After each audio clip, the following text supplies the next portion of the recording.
eng tupui investitsiya bo'lganmi? Eng esda qolarli bo'lgani 2021-da bo'lgan. Bozorga kirayotgan inson birinchi 3 ta qadam.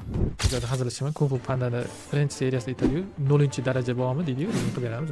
Biz ishni qilamiz, siz dam olib yotavering deganda. Trading ojizlar uchun emas. Trading investitsiya ojizlar uchun emas. Eng uzoq ushlab o'tirgan aktsiyangiz bormi? Portfelimni yilda bir marta hech bo'lmasa tozalab yangilashim mumkin. Shunda ko'p holatda baribir chiqib ketadi. Uzoqroq ushlab turganlarim Tesla, Apple'lar yo'q. Chip ishlab chiqaradigan, Nvidia emas yoki bo'lmasa hamma bilgan SMC kompaniyalar emas, boshqa kompaniyalar olgan. Endi kelajakda lekin uzoqroq ushlab turmoqchi bo'lgan aksiyam bor. Ikkitasini chiqarganman YouTube'da. Bu anaqa Visa Mastercard. Bitta tanishim uyi yonib ketdi yaqinda. Pulini qanaqadir qismini olib chiqib qoldi, qanaqadir katta qismi uyda qolib ketdi. Keyin so'rasam, bir ma'lum qismi aksiya kriptovalyutalarda ekan.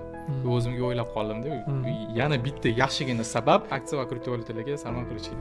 Nimadir bo'lib qoladigan bo'lsa, qanaqadir ma'lum bir summangiz afsuslik. Yuristman, fermerman, doktorman, bitta harakat bilan qanaqa qilib o'sadigan aksiyani, pul keltiradigan aksiyani topish mumkin? Xo'p, zo'r savollar. Bitta harakat bilan o'sadigan aksiyani topish. Assalomu alaykum o'rtoqlar. Xudo xohlasa bizning birinchi podkastimiz. Hali nomini bilmaymiz. Da, mehmonimiz bugungi Nurmuhammad Ismoilov. Men bilganimcha o'zim sizga aytaman, keyin siz qo'shib ketasiz. Investor, analiticheskiy bloger. O'sha bloger demadim. Islomiy shariatda sarmoyasi bo'yicha mutaxassis. Rahmat kelganingiz uchun. Rahmat taklif qilganingizlarga. To'g'ri desam bo'ladi. Tanishtirdingiz. Qo'shimcha yo'q deyapman. Blogerman deyapman agar. Menda bitta qo'shimcha bor. 12900 so'mga IPOga chiqqan inson deyman. Hali bu bo'yicha ham savol beraman. Meni qiziqtirgan joyi shu. Zo'r, xudo xolasa albatta yordamimiz uni. Nurxon aka, birinchi obunachilarimizga kimligingizni, lичностный качестволаринgizni birinchi ochib o'tsak. Evet. Birinchi savolim, bilmayman qanaqa javob berasiz, harakat qiling, ochuvchasiz javob berishga. Hayotingiz davomida mana fond bozoriga kirib kelganingizdan beri qattiqdir aytgansiz, bir eslatib qo'ying. Qancha pul yo'qotgansiz? Qattiqdir aytgansiz deb siz bilasizmi bu narsani hozir? Men aytgansiz, javobingiz aniq summa esimda yo'q, lekin aytdingiz. Mana hozir eslolmayapman, qattiq aytganim. Aytgandilar. Ko'rmadim bu joyida hali qiziq. Xo'p, ya'ni shu trading investitsiya sohasiga kirib kelib, aynan mana shu birja yo'nalishida yo'qotgan summalarim to'g'rimi? Xo'p, menda umumiy yo'qotgan summalarim endi kamida 30-40 ming dollar bo'lsa kerak yoki undan ham ko'p. Nimaga bularni hisoblab anaqa qilmayman? Hisoblab mana bunaqa to'g'ri qanaqadir savdoda katta yo'qotganim bo'lishi mumkin, lekin men общий hisobda yillikda hisoblaganimda minusda chiqmaganman. Endi boshlagan vaqtlarim 2020, 18, 19larda endi deyarli u paytlarda nima desam bo'ladi, boshlang'ich trader yoki o'sha investitsiya sohasi bo'lganligi uchun unda to'g'risini aytaman, seriozli qarab statistikani qaramaganman. Va nimaga u narsani hozir aytib bera olmayman? Chunki u vaqtda men Yaponiyada bo'lganman, u shotim yopilib ketgan. Endi taxminiy raqamlarim bo'lishi mumkin, lekin eslolmayman ham o'sha. 2018-19da ham o'sha Interactive Brokers ishlatganman Yaponiyada. Shuning uchun u anaqasi yo'q. 2020, 21, 22, 23, даже 24 yillik hisobda minusga chiqmaganman-da. Yilli bo'yicha qanaqa foiz chiqqan? Yilli bo'yicha har bitta yildikimi? Da. Xo'p, hozir 21, 22, 23 esimda yo'q. Chunki ulardagi ancha anaqa bo'lib ketdi, qaramaganimga. 24 esimda bor, chunki yaqinda tugadi. Unda 20% dan balandroq bo'ldi. Общий shotdan 20% dan balandroq. Общий depozitdan. 24 to есть 20% bo'ldi, to'g'rimi? Da, 24 da 20% dan balandroq bo'ldi va bu o'rtada shu 24da adashmasam aprel, may, iyunda deyarli anaqa qilmaganman. Savdo qilmaganman, portfel deyarli bo'shatganman, fokusim qochganligi uchun. Keyin iyuldan to'g'irlab turib portfel to'g'irlaganim uchun natija bo'ldi. Bilmayman, omad keldimi? Chunki haqiqatda zo'r natija bo'ldi katta portfel uchun. Bo'shatdim deganingizda sotdingizmi? Da, portfelni bo'shatganman, o'sha vaqtda bo'shatib turganman. Bozor tushishidan oldin, to'g'rimi? Bozor tushdi undan keyin. Undan keyin bozor tushdi, lekin men to'g'risini aytaman, unaqa tahlilda, ya'ni bozor tushadi deb turib bo'shatmagandim, fokusim qochayotganligi uchun bo'shatgandim. Menda mana shu joyda savol bor, qarang.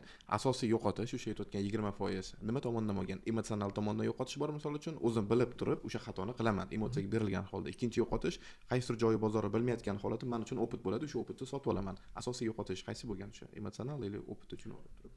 Yo'qotganlarimdami?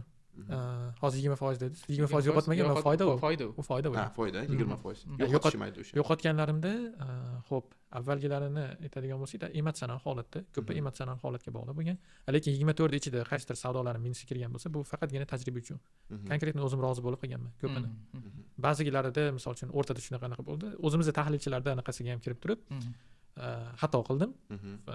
U yerda emotsional emas, shunchaki men baribir uzoq muddatga qilganim uchun bizda tahlilchilarimiz qisqa muddatga bergan foydaga kelib, men tek profit qo'ymaganman. O'tib yana qaytib tushib ketgan. Minusga chiqqanman. Anaqa qaytib anaqa qisqa muddatga kirmayman deb chiqib ketdim. Ko'pida bir o'zimizning tahlilchilardagidek tek profitga borgan foyda darajasiga men qaramaganman, vaqtim bo'lmay qolgan. Shu bilan adashmasam bir yo'q deganda 5-6 tasida keyin 0 ga yaqin yoki minusda yopganlarim bo'ldi. Boshida o'sha tajribangizni endi boshlayotganingiz ham 24 deb beryapsiz. 24 da to есть aqd qildingiz, boshqa qisqa muddatga kirmayman deb aqd qildingizmi o'zingizga? Ha, shunaqaroq. Qisqa muddat bu qancha? Qisqa muddat 1-2 hafta, rosa bo'lsa 3 hafta. Stop loss yoki take profit urilguncha-da. Men ana uzoq muddatimga stop loss qo'ymayman-da. Stop loss qo'ymasdan kiraman. Chunki iloji boricha o'sha zonasida sotib olishga harakat qilaman. Ungacha kutib yuraman. Hozir qisqa muddat to'g'risida отдельно gaplashamiz. Ana u to'g'risida xatoga tayyor bo'lib kirganman. То есть xatoga tayyor bo'lib kirib pul yo'qotganman dedingiz. Bunaqa savol, o'sha yozib qo'ydim bu savolni. Bu mayli, unga tayyor bo'lgansiz. Lekin nabarot mana eng tupoy investitsiyangiz bo'lganmi? Mana shunaqa aytganda. То есть voy, Muhammad, mana shunaqa ham qilasanmi degan investitsiyangiz. Tayyor bo'lmagansiz unga. Birjani ichida. Birjani tashqarisida ham bo'lganlar bor-da, просто shuning uchun. Daychi birinchi birjani ichida, keyin Xo'p, tashqarisida. birjani ichida bo'lgani eng esda qolarli bo'lgani 2021dagi bo'lgan, hype ko'tarilgan vaqtda bozorda o'shanda bir ikkita narsaga shundoq hype'ga qo'shilib kirib ketib qolganman. O'shanda bilganman, bu eng tupoy qilgan qarorim shu bo'lgan, haqiqatan ahmoqona. Qaytib hype'ga qo'shilmayman. Hype baribir просто kech qolganimmi и marketingni qurboni bo'laman. Shuning uchun o'sha aytaylik hype'da 5 ta savdoga kirsam, o'shandan 4 tasi o'xshamaydi-da. Shundan keyin bo'ldi, qaytib hype'ga qo'shilmayman deganman. Chunki u hype ko'zingizni qo'rqitib qo'yadi. 5 taga o'sha bittaga nima kirayotganingizni o'zingizga to'g'ri tushuntira olasiz, lekin 4 tasiga nima kirayotganingizni bilmaysiz. Da. O'zingizda keyin eng yomon narsa o'sha hype'ga siz ham qo'shilib qolsangiz, emotsionalniy o'zbek tilida qanaqa bo'ladi bilmayman, bias bo'lib qolasiz. Ya'ni o'shanga предвзятый. Ya'ni o'shanga anaqa topaverasiz, sabab topaverasiz. Bu uchadi, chunki mana bunaqa. Bu bunaqa bo'ladi, bu bunaqa. Sabab topilaveradi, minus bo'lgunizcha. Keyin bilasiz, voy bekor. Oxiri keyin, lekin o'sha minus bo'lgandan keyin ham o'ylab turib, balki yana pul topish kerakdir. Endi ko'tariladi точно deydigan. Da, minusni ham o'zingizga tushuntirib bera olasiz. Qaysidir vaqtgacha. Da, shunaqa bo'ladi. Bozordan tashqari? Bozordan tashqari bozordan to'plagan pulimda baribir moliyada o'qiganim uchun diversifikatsiya qilish kerak deganman. Ya'ni faqatgina birjani o'zida diversifikatsiya qilmay, bu yoqda ham boshqa aktivlarga ham diversifikatsiya qilaman deb bizneslarga tikkanman. O'sha eng katta minus bo'lganlarim bizneslardan bo'lgan. Nimaga? Bilmagan sohalarimga tikkanman. Va ikkinchi o'sha yerdagi xato kelishuvlarsiz tikkanman. Ya'ni to'g'ri kelishuv bo'lgan, lekin qog'ozda bo'lish kerak ekan, shartnomada bo'lish kerak. O'shandan keyin o'sha o'ylab 7 o'lchapmiz, 70 marta o'lchab, keyin kimgadir investitsiya kiritishim mumkin. Biznes proyekt. Bizneslarning yo'nalishini qachon ayta olasizmi, qanaqaligini? Xo'p, har xil, xo'p, ishlab chiqarishga tikkanman. Keyin chorvachilikka ham tikkanman. Undan keyin xizmat ko'rsatish, ta'lim yo'nalishi va yana boshqa yo'nalishga ham tikkanman. Juda ko'p bosh og'riqlar bo'lgan. Undan ko'ra tikmaganim yaxshi edi. Biznesga kiryapsizmi? Qanaqadir ma'lum darajada o'sha mutaxassisdan o'rganib, vaqt ajratib, keyin o'sha pulingni topshirib qo'ying. Xuddi misol uchun investitsiyada ham xuddi shunaqa. Siz investitsiya qilayotganingizda biznesni o'rganib chiqasiz-ku. Hatto ana savolga javob bo'ladi-da. Minusda tursa, nimaga men minusda o'tirib berishim kerak degan narsaga javobingiz bo'ladi. Chunki fond bozorida ham shunaqadir. Qaysidir aksiyaga sarmoya qilasiz, u sразу tepaga ketib qolmaydi, ko'plar o'ylaganda. Minusda bo'lib turadi. O'sha minusda siz bemalol o'tirib berishingizga javobli bo'lish kerak. U javoblarga hozir o'tamiz. Mana hozir mana shu offlaynda qiziqtiradigan bitta biznes savol bo'lib qoldi. Qarang, menda ham misol uchun mana shunaqa holat hozir yuraman. Tradingda daromad xudoga shukr kelyapti. Offlayn qanaqadir biznesga chiqaman deb o'ylayman, lekin meni saviyam yo'q u bizneslarni yuritish bo'yicha, biznes yo'nalishi bo'yicha, chunki men shuncha yillar faqat trading, mana mashinaga qarab kelyapman. O'xshagan biznes yo'qmi? Qanaqadir offlayn misol uchun maslahat tarzidanmi yoki deganda diversifikatsiyani yana nimaga sarmoya qilsa bo'ladi degan. O'xshaganki o'xshavotgan yoki. Xo'p, birinchi navbatda o'sha xatolarim eng asosiy sababi, ya'ni o'zimda, ya'ni to'g'ri bizneslarda anaqasi, xato o'zimdagi narsa tradingda yoki o'sha bitta yo'nalishda pul topdim qanaqadir, odamda bo'ladigan narsa man to'g'ri qaror qabul qila olmayman degan narsa bo'ladi. O'sha bizneslarda analiz qilganingizda ham man to'g'ri qilyapman degan narsa bo'ladi. Lekin bitta yo'nalishda foyda qildim degani ikkinchi yo'nalishda ham zo'r bo'lasiz degan emas u. Shundan keyin o'sha bizneslarga investitsiya qilishlikda anchagina risk taking emas, ya'ni risk oladigan odam emas, konservativga o'tdim. O'zi birjada shunaqa edim, ancha konservativman.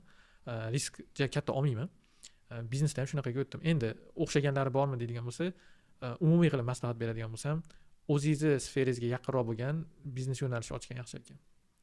Misol uchun hozir pulingiz bor, restoranga ketib qolmang misol uchun. Restoran umuman sizning biznesingizmi? Aytaylik, tradersiz, moliyaviy analitikaga oid bo'lgan qanaqadir boshqa servis bo'lishi mumkin. O'zingizda bo'layotgan muammo bo'lsa, firmangizda o'sha muammoga yechim topib turib, kerak bo'lsa o'shani biznes qilib qo'ying. Ya'ni o'zingiz mutaxassislik qiling. O'zingizdan og'riqdan o'tgan, o'zingiz tajribadan o'tgansiz, keyin o'shani qilganingiz yaxshiroq, boshqa yo'nalishlarga ketgandan ko'ra. Yoki eng zo'r yo'li passivniroq dohodga kiritib qo'yish kerak. Ko'chmas mulkka yoki bo'lmasam hozir mana VTUlar chiqdi-yu. Passivniy qilib beramiz, biz ishni qilamiz, siz dam olib yotavering deganda. O'shanaqalarga tikib qo'ygan yaxshiroq. Mana parallelno именно qayerda bankda ishlab yuribdi inson. Bankda ishlaydiganlar ko'p keladi-da bizlarga o'qishga. Yoki boshqa sohada ishlayotgan inson. Investitsiyalarni, именно aksiya bozorini, boshqa bozorlarni o'rganib kirsa bo'ladi-ku, to'g'rimi? То есть bu ham как бы anu maslahatingizga противоречить qilmayapti-ku. То есть o'zingiz sohangizda bo'lish kerak degani, bankir misol uchun borib bank ochmasdan bu tomonga keladigan bo'lsa. Xo'p, endi mana bunaqa birjaga pul tikishda siz birjadagi kompaniyalarda asosan u yerda normalniroq, sodda qilib aytganda, o'zini tikalab olgan, o'zini bir menejment komandasi bor bo'lgan bizneslar tikasiz. Ko'chadagi bizneslarda ko'pida endi misol uchun men aytaylik bir ko'chadagi biznesga 500 ming yoki 1 million dollar tikmaganman-da, kattaroq aytaylik. Endi sotishlarni bilmayman, Evis yoki bo'lmasam Korzinkaga o'xshagan, ya'ni ulush sotib oladigan. Men kichikroq bizneslarga tikkanman. Ularda o'sha xato qilgan narsam menejment yaxshi emas. Lekin o'sha bankda ishlaydigan xodim birjaga kirib investitsiya qilayotgan bo'lsa, Amerikaning kompaniyasi bo'lsin yoki O'zbekiston kompaniyasi bo'lsin, u yerda tizim, menejment bor. Ya'ni ishda bankrot qilib ketishlik darajasi yoki bo'lmasam sizga moliyaviy hisobotda bermaslik darajasi pastroq risk tarafdan. Unda menimcha muammo bo'lmaydi. Ko'chadagi biznesda bo'lsa, misol uchun sizga hisobot ko'rsatgisi kelmasligi mumkin, shaffof bo'lmasligi mumkin, o'zi biznesdan olib qo'yishi mumkin. Lekin publishniy kompaniyalarda investitsiya kiritgan unaqa narsa bo'lmaydi-da. Fond bozorida misol qilib aytayotganingizda. Fond bozorida. Fond bozori, mana fond bozoriga keladigan bo'lsa, 4 yil ishda 5 yillik tajribangiz bor. 18-20 gacha vaqtda agar o'qish qilib qabul qiladigan bo'lsa, shuni siz gapingizdan kelib chiqyapman. O'qiganman do'st payt. Eng uzoq ushlab o'tirgan aksiyasiz bormi? Eng uzoq ushlab o'tirgan aksiyam muddati davomida hozirgacha misol uchun bormi shunaqa yoki portfelimni yilda bir marta hech bo'lmasa aniq qilaman, tozalab yangilashim mumkin. Shunda ko'p holatda baribir chiqib ketadi. Yo'q, bitta aksiyani 5 yildan beri ushlab turibman deganim yo'q. Favorit bo'lishi mumkin, qanaqa ma'noda ko'p savdo qilganman o'sha aksiyani. O'sha tabiatini bilib qolgan bo'lishi mumkin, strukturasini. U oldin o'sha Apple, Tesla man blue chip kompaniyalar bo'lgan. Hozir o'zi Tesladan ancha uzoqlashdim, chunki 2023 dan keyin ko'p anaqalari bo'ldi, minuslari bo'ldi. Endi 24 da bitta men bu Trump prezidentlikka o'tirgandan keyin ko'tarib berdi, lekin hozir ham yana o'sha kompaniyani o'zida fundamental minuslari bo'lib kelyapti. Shuning uchun anaqa qilganman. Endi hozirgi paytda uzoqroq ushlab turganlarim Tesla, Apple'lar yo'q, hamma biladigan Microsoft yoki shunga o'xshaganlar yo'q. Xo'p, chip ishlab chiqaradigan Nvidia emas yoki bo'lmasa hamma bilgan SMC kompaniyalar emas, boshqa kompaniyalardan olganman. Ularni sekin-sekin o'zi YouTube'ga chiqaryapman. Men olgan 3 ta aksiyam bu, 3 ta aksiyam bu deb. Endi kelajakda lekin uzoqroq ushlab turmoqchi bo'lgan aksiyam bor. Ikkitasini chiqarganman YouTube'da. Bu anaqa Visa, Mastercard. Ularga o'sha dollar cost averaging qilmoqchimisiz? Ya'ni har oy oyligingizdan kelayotgan pulingizdan ajratib, yillar davomida 10-15 yillar davomida investitsiya qilmoqchimisiz yoki qanaqa podxod bo'ladi? Xo'p, yo'q, unda ham 10-15 yil emas. Chunki u kompaniya bilmayman 15 yil bo'ladimi. Endi balki yaxshi tahlilchi emasdirman. 15 yilda hali tahlil qila olmayman. Lekin 5 yilda чтобы u kompaniyalar minusga kirmasligini bilaman va bankrot bo'lmasligi, ularda qanaqadir konkurent chiqib turib buzib yubormasligini bilaman. Даже agarda kriptovalyuta nomer 1 bo'lib ketgan taqdirda ham, ya'ni pul ishlatish bo'yicha Visa, Mastercard qoladi deb o'ylayman. Qanchadir muddatgacha. Shu bo'yicha meni hozirgi tahlilim 5 yilgacha va 5 yilda siz aytgandek dollar cost averagingga o'xshab turib qilaman. Buni har oy emas. o'sha qanaqadir summa bitta kelganda kiritib boraman. Unda ham hammasiga bo'lib, boshqalarga ham bo'lgan holatda. No, ommadan olib chiqqanim, ya'ni publikaga olib chiqqanim, aytmoqchi bo'lganim Visa, Mastercard. Endi yana 3 tasini chiqaraman. Bu yerda Home Depot bor, Avgo kompaniyasi, ya'ni Broadcom kompaniyasi, yana boshqa kompaniyalar. Sekin-sekin ham portfelimni olib chiqaman va nimaga olayotganimni ham tushuntirib o'taman. Necha yil ishlayman taxminan. То есть yaqinda kutsak bo'lar ekan, men 5 yillik gorizontga qurilgan portfelni ommaga olib chiqib, o'zingiz ham shularga investitsiya qilib borasiz, to'g'rimi? Da, shunaqa. Siz tajribangizda bormi shunaqa odamlar, analitiklar shunaqa qilib kelgan, qanaqadir rezultatga erishgan odamlar bormi? Xo'p. Da, bor. Qanaqa o'sha aytib bering o'shani. Xo'p, Jon Carlson degan odam bor, amerikalik. Uni natijasi xo'p, endi statistik tarafdan eslolmayman, lekin men ko'rishni boshlaganimda YouTube'da men o'shani qiziqib kuzatishni boshlaganman. Endi YouTube'da boshlayotgan vaqtimda ham adashmasam bir $100,000 bilan boshlangan, hozir adashmasam $800,000 portfeli. Shu 4 yil, 5 yilda shunaqa darajaga olib chiqib yubordi. YouTube'da ko'rsatayotgan portfeli. Undan tashqari o'zini mana shu yo'nalish bo'yicha o'sha yangi biznesini qildi, startap loyihasini qildi. Zo'r ketyapti. O'shanga o'tmoqchiman. Osonroq kompaniya tahlilini qilib shu narsani gapirib o'tiraman. Boshqa temaga aralashmasdan. Bitta tanishim uyga olib ketdi yaqinda. Pulini qanaqadir qismini olib chiqa oldi, qanaqadir katta qismi uyda qolib ketdi. Keyin so'rasam, bir ma'lum qismi aksiya kriptovalyutalarda ekan. O'zimga o'ylab qoldim-da, yana bitta yaxshigina sabab nimaga aksiya va kriptovalyutalarga sarmoya qilishga yana yaxshigina sabab. Xudo ko'rsin, masalan, nimadir bo'lib qoladigan bo'lsa, bizda yaxshi ko'rishadi-ku, Yasun tegida o'sha ishni. Xudo ko'rsin, nimadir bo'lib qoladigan bo'lsa, qanaqadir ma'lum bir summangiz xavfsizlikda. Da, to'g'ri. Savol, fondoviy bozorga kirayotgan inson birinchi 3 ta qadam, primitiv 1 2 3 ta. Xo'p, fond bozoriga kirayotgan odam bilimi bormi yo'qmi? Bo'lmasa birinchisi shu yoki bir ikkita joyda hazillashaman. Kung Fu Pandada birinchi seriyasida aytadi-yu, 0-daraja bormi deydi-yu. Trenirovka qilgani kelganda. Xuddi shunaqa 0-daraja uning uchun. Давайте 0-daraja bilan bitta savolim bor. Давайте qanaqadir darajasi bor. Inson. O'sha sarmoya etik-ku, то есть unda aksiya kriptovalyutalar bor o'sha portfolyosida.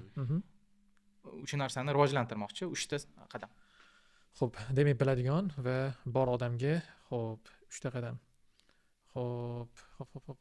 Endi hozir uni qanaqa o'rganish kerak? Maqsadga qarab, birinchidan naверное, kerak bo'lsa. Birinchi o'zini maqsadi. Agar maqsadsiz kirgan bo'lsa, birinchi navbatda maqsadini, o'zini yaxshilab bilib olishligi. Nimaga sarmoya kiritgan? Nimaga sarmoya kiritgan, risk darajasi qanaqa holatda, misol uchun portfel tuzayotgan bo'lsa, o'sha konservativ holatda qilyaptimi, moderat yoki o'rtacha holatdami, yoki bo'lmasam riski balandroq bo'lgan agressivniy holatda tuzyaptimi, o'shani bilish kerak. Qancha pulini kirgizayotgani, qancha o'sha birjaga kiritayotgan puli umumiy aktivini qanchasini jalb qilyapti, qanchasigacha qilmoqchi uni. Aytaylik 20% bo'lsa, uni keyinchalik 50 ga ko'taradimi yoki ko'tarmaydimi, 20% qoladimi yoki balki 10 ga tushiradimi. O'sha planini birinchi navbatda tuzib olishlik, o'zini bilishlik. Va o'sha o'zini bilishlikda birato'la o'zini analiz qilishlik. Oddiyroq menimcha SWOT analiz, ya'ni o'zini kuchli tarafi, zaif tarafi, ya'ni endi birjaga kirayotganda kuchli, zaif tarafi nima? Misol uchun zaif tarafi vaqt ko'p ajrata olmasligi. Agar shu haqiqatan uni zaif tarafi bo'lsa, o'sha narsani yozish kerak va strategiyani o'shanga qarab turib moslash kerak. Kuchli tarafi yaxshi analitikdir. Kompaniyalarda yaxshi analiz qila oladi. Chunki men biladigan odamlar bor, birjada ishlamaydi o'zi, lekin haqiqatan moliyada o'qiganligi uchun kompaniyaning tahlilini zo'r qiladi. Ularda o'zi tug'ma qobiliyatmi bilmayman, shunaqasi yaxshi. Demak, o'shani yozish kerak va o'shanga qarab turib tahlilda aniq qilish kerak. Tahlil endi ularda ko'proq fundamental tahlil bo'ladi. Demak, fundamental tahlilga asoslangan strategiyani qilish kerak. O'sha birinchi navbatda reja qilishlik kerak. Xo'p, ikkinchi navbatda xo'p, rejasiga asosan o'sha aytib o'tganimdek, qanaqa holatda buni kuzatib boradi. Aksiyasiga qancha vaqt sarflaydi, ya'ni oyma-oy qarab turish kerakmi? Yoki bo'lmasa siz aytgandek oyma-oy pul tashlab borasizmi dollar cost averagingda desa, xuddi shunga o'xshagan narsasini qilib borishligi. Uchinchisi, portfolioda, endi meni tajribamdan kelib, o'zimdan kelib chiqib aytadigan bo'lsam, portfolioda iloji boricha qarab turishlik, yilda bir marta hech bo'lmasa отчет o'tkazishlik o'zi bilan. Kimdirlar qaramasligi mumkin, kimdirlar faqat foydasiga qarashligi mumkin, kimdirlar har kuni ko'rishi mumkin. Kimdirlar har kuni ko'rishi mumkin. Va o'sha oxirida hisobot qilganda prosta buni qiziqarliroq o'ziga case qilib ochish kerak deb o'ylayman. O'shanda, ya'ni qanaqa ma'noda, masalan, qaysidir aksiyada minusga kirdi, qaysidir plusga kirdi. Har bittasini tekshirish kerak. Xuddi traderga o'xshab, mana jurnalni anaqa qiladi, xuddi shunga o'xshab. Zo'r. Ya'ni nimaga plusda chiqqanini topish kerak. To'g'risini aytaman, ba'zi aksiyalarimda menda bo'lgan, shu 21 dan 23 gacha rosa aktiv qilganimda, ba'zi aksiyalarimda nimaga foyda qilganimni topa olmaganman. Ya'ni konkret o'zi bilan o'zi nima desam bo'ladi? Chestni gaplashsa shu narsani. Ya'ni nimaga foyda qildim? tipa men aqlliman degan narsa emas. Sabab nima bo'ldi? Ba'zilarda sabab topolmaganman. O'sha narsani ustida ishlashlik. Men o'ylashimcha. Zo'r. Sababini topish. Da sababini topish. Plyusda ham, minusda ham. Ko'pchilik minusni qidiradi. Значит, уже ma'lum bir tajribasi bor inson fond bozorida, moliya bozorlarida o'zini harakatlarini yaxshilamoqchi bo'lsa, bir marta SWOT analiz qilib chiqish kerak. O'zi kuchli taraflariga asoslanib savdo qilyaptimi yoki o'rtog'i aytayotgani uchun harakat qilyaptimi, to'g'rimi? Ikkinchi qadam shuncha tushunmadim, hozir ham bir marta tushuntirib berasiz. Uchinchi qadam dedingiz, bu foyda qilgan bo'lsa agar, nimaga foydaga kirganligini o'ziga yozib olish. Chunki kelajakda yana shunaqa imkoniyat paydo bo'lsa, kirib ola oladi, ya'ni savdo qila oladi. O'sha biladi qanaqa qilib bu yoki u aksiya foyda berganini. Xuddi shunaqa minusga agar kirgan bo'lsa, nimaga minusga kirgan? Sabablari o'sha kelajakda uni xatoni qaytarmaslik uchun. Super. Ikkinchi qadammi? Ikkinchi qadam, ya'ni o'sha boshda birinchida qilgan analizini, rejasini amalda bajarish, to'g'ri bajarishlik. O'sha aytganimdek, siz aytganda dollar cost averaging qiladigan bo'lsa, o'shani konkretni qilib borishlik, rejaga amal qilishlik. Bo'lishi mumkin mana shunaqa vaziyatlar, men tajribamda shogird shunaqa qilgan, o'ziga va'da qilyapti, tam 2 yil davomida sarmoya kiritib boraman. Eshitdik kimdir aytaylik 8 yil davomida Bitcoinga sarmoya qilib $80,000 8 yilda sarmoya qilgan, yil oxirida natijasi $1 million bo'lgan. Shu narsa, shu voqealar bilan anu qilib ruhlanib mana shu narsani boshlashgan shogirdlarim, lekin tam 1-2 oydan keyin tashab qo'yishdi. Shunaqa bo'lmasligi kerak, tashab qo'ymaslik kerak. Qaysi narxda bo'lmasin, u aksiya, topgan aksiya siz sarmoya qilib boraverishingiz kerak, chunki uzoq vaqtlik gorizontingizda bitta narsani belgilab qo'ygansiz. Orada qanaqa narxlar bo'layotgani o'zi sizga qiziq emas. Qanaqa qilib o'zimizni shunaqa oddiy odam qanaqa qilib o'zini shu narsaga tarbiyalasa bo'ladi? Chunki hamma ham chidolmaydi. Mana bugun $100 kiritdi, keyingi oy sarmoya kiritmoqchi, ana $100 $70 bo'lib turibdi. $100 qo'li qanaqa boradi endi $100 sarmoya kiritishga? Zo'r savol. Va ko'p beriladigan savol menga bu, ya'ni haqiqatan odam o'zini disiplinaga qanday o'rgata oladi, aynan mana shunaqa investitsiyada. Xo'p, agarda birjada qilmoqchi bo'lsa, o'rgata olmaydi. Ana 100%. U hayotida o'zi shunaqa odam bo'lishi kerak. Meni fikrimcha, hayotida shunaqa odam bo'lmagan odam qila olmaydi. Hayoti pala-partash, tartibsiz, puli qayerga ketayotgan, boshqa narsasini bilmaydi. Faqat fond bozorida hisob kitobi bor. Fond bozorida investitsiya qilaman deyaptimi? O'zini aldayapti. Qaysidir pog'onagacha boradi, o'shandan keyin o'zi to'xtaydi. Odam o'zi bo'lishi kerak. Odam bo'lishi kerak, nimaga kes qilayotganini polностью pul hayotida ham bo'lishi kerak. Bu hayotida misol uchun o'sha kerak bo'lsa kommunalkasidan tortib boshqa narsasigacha nimaga sarflayotganini o'zi bilib tursa, to'g'ri, o'ta melish bo'lib hammani tangasigacha hisoblamasin. Umumiy holatda o'zini moliyasini yuritib yurgan odam bo'lsa va disiplina bo'yicha, misol uchun o'zi hayotda misol uchun puli bor, lekin kommunalkalar oylab to'lamaydi. Misol uchun bitta kommunalkani to'lamayapti, qanaqa qilib buni to'la oladi, aytay, puli bo'lgandan keyin. Hamma narsasini joy-joyida yoki qachonki svet o'chib qolsa yoki bo'lmasa o'sha internet o'chib qolsa to'laydigan odam bo'lsa, o'zi tartibsizda hayoti. Bu yoqda ham tartib qilishligi juda qiyin. Ana 100 tadan bitta o'xshab qoladi-yu, o'shaqa odamlar bo'lib qolishi mumkin. O'sha hamma gapiradigan legendalar, Warren Buffett bo'ladi, boshqalar hammasini bunday hayotini o'rgansa, hayotida o'zi tartib bilan yashagan odamlarda. Shunga e'tibor qaratish kerak. Trading ojizlar uchun emas. Trading investitsiya ojizlar uchun emas. Xarakter bari rol o'ynaydi. To'g'ri ko'pchilik aytadi, psixologiyasini to'g'irlash kerak, o'qilish kerak. Faqat birja uchun to'g'irlash kerak emas. O'zi hayotida to'g'ri bo'lish kerak-da. Hayoti nestabilniy odam qanaqa qilib bitta joyda anaqa qilishi mumkin. Kompyuter yoqda, grafik yoniga o'tiradi bo'ldi. Seriozniy, stabilniy o'tiradigan odam disiplinirni kompyuter o'chiradi bo'ldi, ketdi bu yoqda. O'shanaqa o'zlar anaqa bitta anaqa sanito anaqa bo'lishi mumkin ma'lumot. Men Amerikani kuzatadiganlarim ichida juda ko'p treyderlar chekadi. Ya'ni nasha marixuana chekadi. Blok olib qo'ygansizlar. Nimaga chekadi? Ularni men ko'rganman, o'zi storieslarida boshqa ba'zilari tanish treyderlar bor, katta summa boshqaradigan. Hayoti sal tartibsizroqlari bor-da. Ular chekadi, o'sha bilan miyasini bitta joyga keltirib olib qoladi. Bu hech qanaqa rekomendatsiya emas. Rekomendatsiya emas. Ya'ni hayotda shunaqa bo'lmasa, faqat o'shanaqa bilan, u ham chekib turib, misol uchun ertaga zo'r bo'lmaydi, baribir oxirida dabdalasi chiqadi. Misol rasmini yoki storiesini ko'rganimdan ko'ra men ujus holatda-da, u nima keragi bor shuncha pul topib qiynalib bunaqa. Qisqa vaqtda qanaqadir yechimda, qisqa vaqtli yechimda, to'g'rimi? U biz uchun, bizni qadriyat uchun, bizlar uchun u hayot emas-da. Shunaqa. Zo'r.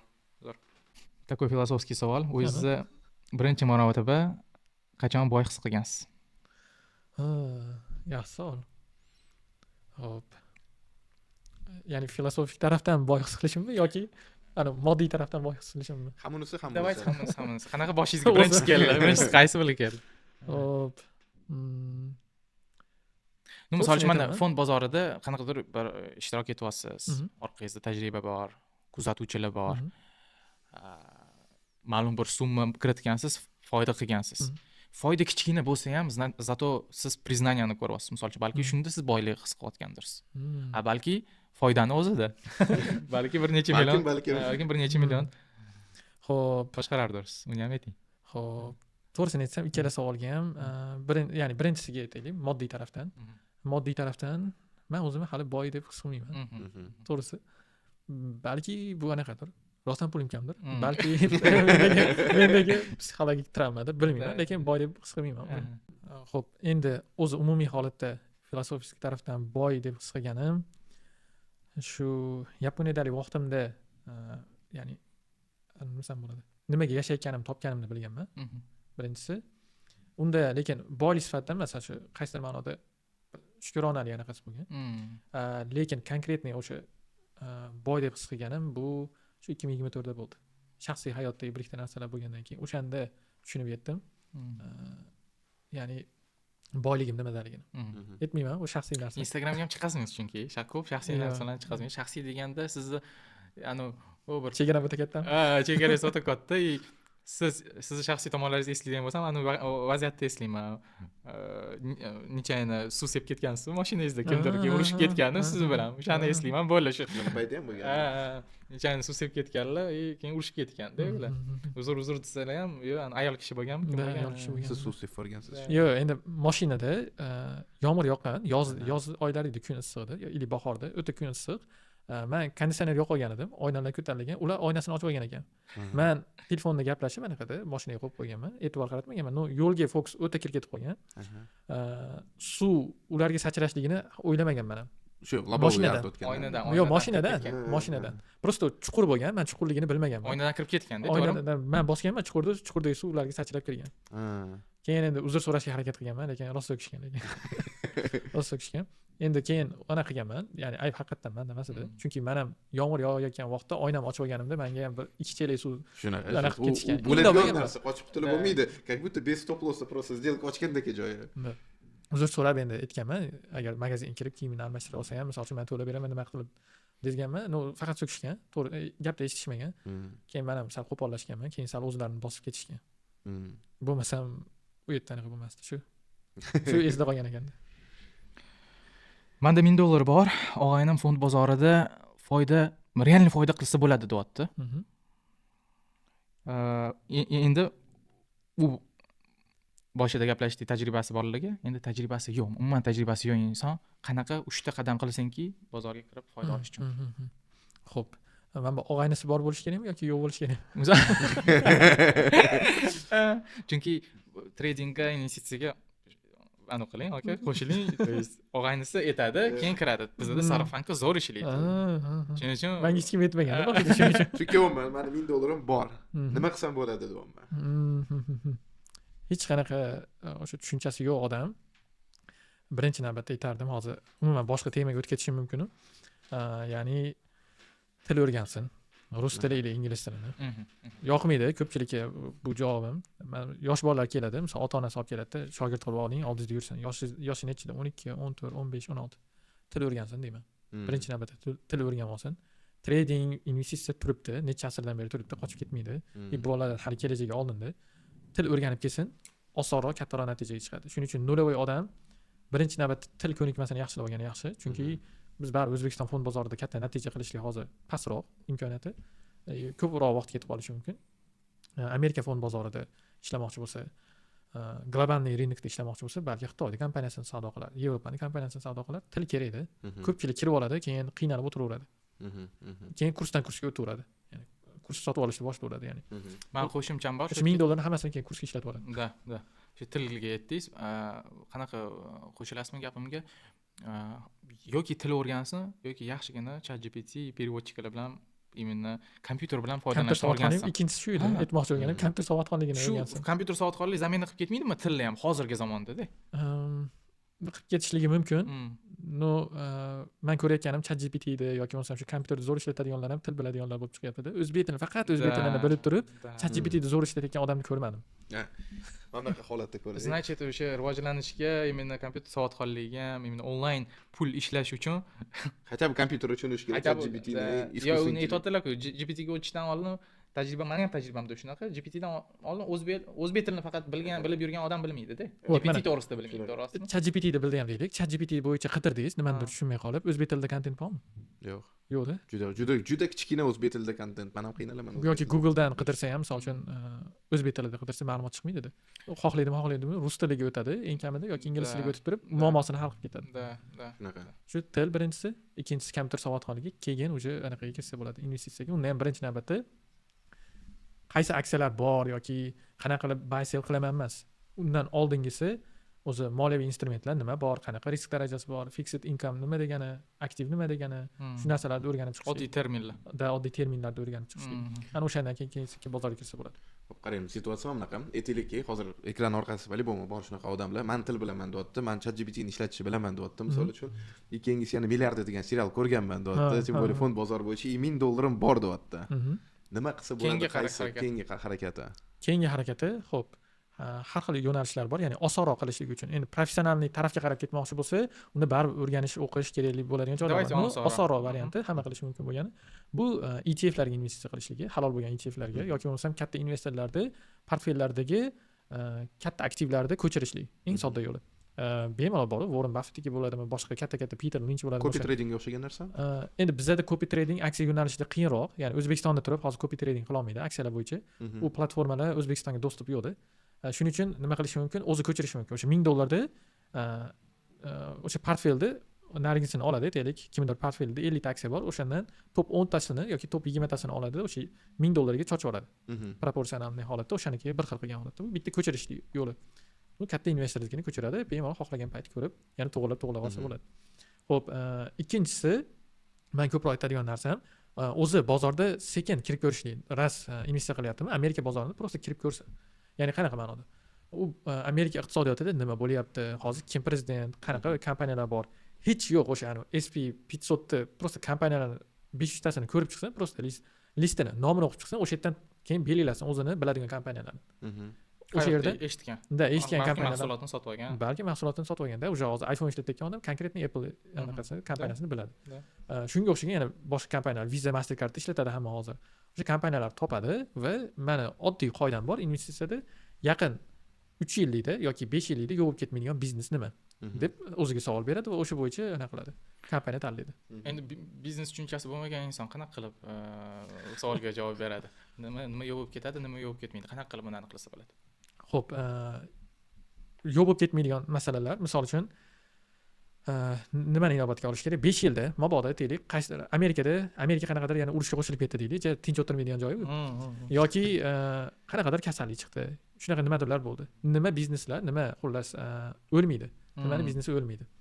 Xo'p, shu savol berish kerak. Eng yomon vaziyat bo'ldi, sodir bo'ldi. Force major holat, черный лебедь holatlari bo'ldi. Qaysi biznes nima sotib olgan bo'lardimmi? Shunaqa savol bersa bo'ladimi? Ya'ni odamlar nima sotib oladi va o'sha sotib olayotgan biznes sektori o'lmaydi degani.